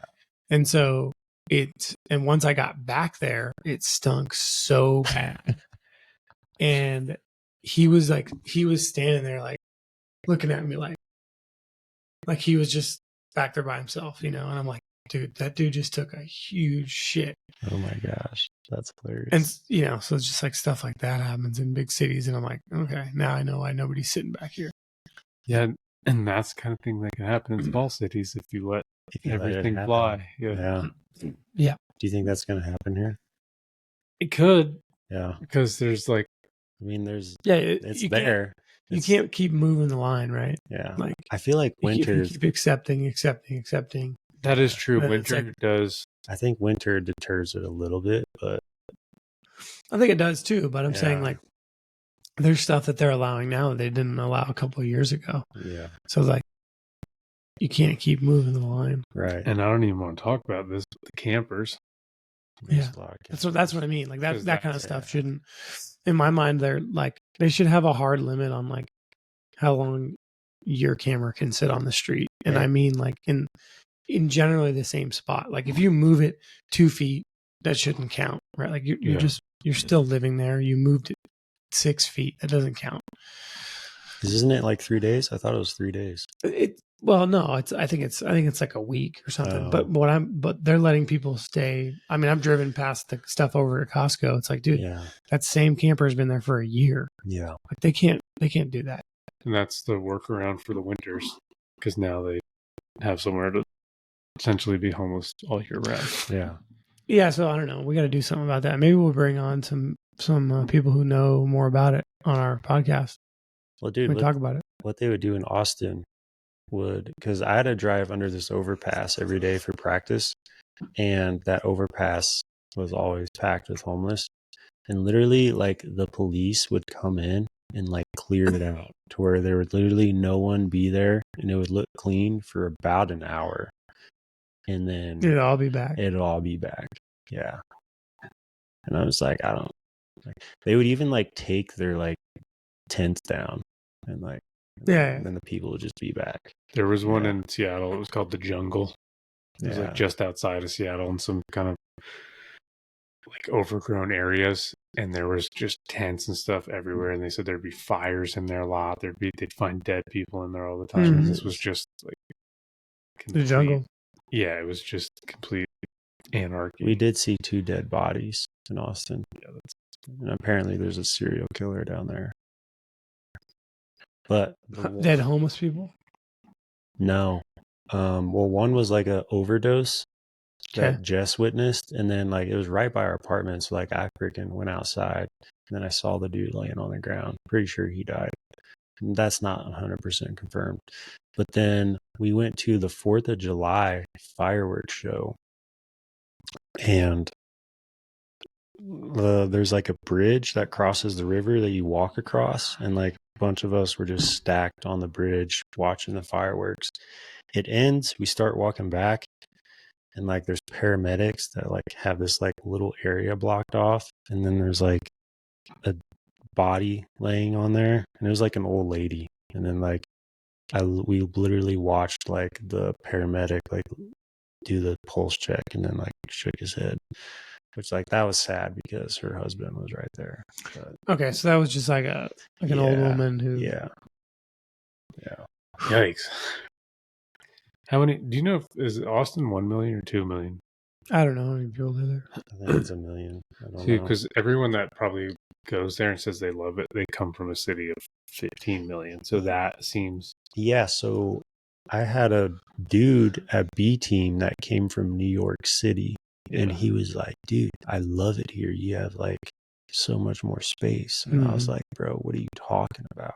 Because it would feel like what Bozeman feels like coming from Austin to them, because they're coming from New York or any big city. Yeah. You know what's kind of funny too is like everybody we would tell like, hey, where'd you move from? Be like Montana. Be like, oh man, the rent must be like so cheap up there. Yeah, you're like, no, I'm not like, really. No, dude, like no, not at all. Not if you want to go to the only city that has jiu-jitsu. Yeah. Not that there's not a couple others to do, but yeah, you know.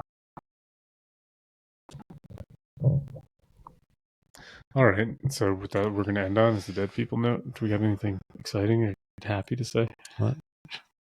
It's good to be back. Yeah, welcome back. It's good to have you back, Zach Fowler. Yeah, thanks. I'll see you guys on the mat, except for you, Kyle. I'll take a better fist bump. All right, later.